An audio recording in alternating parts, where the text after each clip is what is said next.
Сәлеметсіз ме? Мен Қаракөл мектеп Бөбекжай балабақша кешенінің 8 сынып оқушысы Исатайқызы Зейнаба, жетекшім Базарбаев Жомарт Жоламанұлы. Жобамның тақырыбы біздің отбасымыздағы мамандықтар. Мамандық дегеніміз, мамандық бұл адамның белгілі бір дайындық пен оқу нәтижесінде иеленетін, арнайы білімі мен дағдыларын талап ететін еңбек қызметінің түрі. Қарапайым тілмен айтқанда, бұл сіздің қоғамға пайда келіп отырып, табыс табатын негізгі кәсібіңіз. Отбасы әр адамның өміріндегі ең қымбат жандардың ортасы.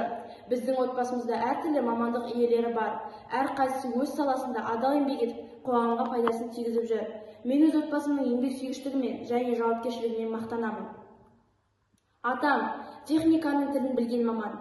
Менің атам көп жылдар бойы механик болып қызмет атқарды. Атамның айтуынша, механик мамандығы үлкен жауапкершілікті, зеректікті және физикалық төзімділікті талап етеді. Оның қолынан шыққан техникалар егін алқабында да, жолда да мүдірмей қызмет етті. Әжем еден жуушы болған. Менің әжем тек қана еден жуушы емес, ол айналасына реттілік пен береке сыйлайтын нағыз тазалық маманы.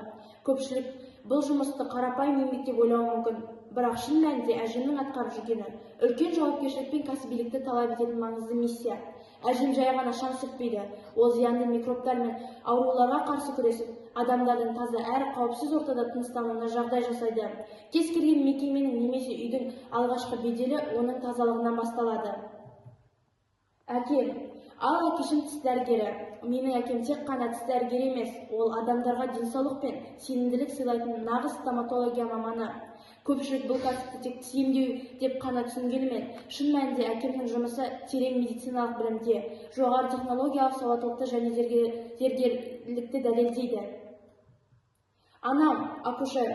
Менің анам білікті акушер маманы. Бұл жай ғана медицина қызметкері деп айтуға аздық етеді. Өйткені ол жаңа өмірдің дүниеге келуіне тікелей атсалысатын, ана мен баланың амандығына жауап беретін ең қасиетті мамандықтың иесі. Оның әрбір жұмыс күні үлкен жауапкершілік пен төзімділікті, сонымен қатар шексіз мейірімділікті талап ететін нағыз ерлікпен тең. Бұл суретте анам жұмысында науқастар қабылдап жатқан фотосурет. Біздің шаңырақта әрбір жанның атқарып жүрген ісі, қоғамның дамуына үлес қосатын, жауапкершілігі жоғары кәсіби қызмет. Олардың әрқайсысы өз саласында адам өмірінің санасын жақсартуға бағытталған маңызды миссия орындап келеді. Біреуі жаңа өмірдің дүниеге келуіне атсалысып, ана мен баланың амандығын алға қойып, күзетіп тұрып, екіншісі адамдарға денсаулық пен сенімділік сыйлап, әрбір пациенттің ауырсуынан басып, жүзіне күлкі үйіреді. Ал үшіншісі айналаға реттілік пен мұнтаздай тазалық орнатып, адамдардың таза әрі жайлы ортада тыныстануына жағдай жасайды. Бұл еңбектердің қай-қайсысы болмасын жоғары деңгейде ұқыптылықты терең, білімді және өз ісіне деген шексіздік адалдықты талап етеді. Бірі өмір сыйлап, екіншісі саулықты қалпына келтіреді, ал үшіншісі сол өмір сүру ортасына қауіпсіздігі мен гигиенасын қамтамасыз етеді. Менің осындай нағыз еңбек адамдарының өз ісінің білдіргендерінің ортасындағы өсіп жатқанына мақтан тұтамын. Жобамды қорытындылай келе, түйіндей айтқанда, біздің жанұя бірі өмір сыйлап, бірі саулықты түзеп, бірі тазалық пен жайлылық орнатып отырған нағыз кәсіби мамандардың одағы.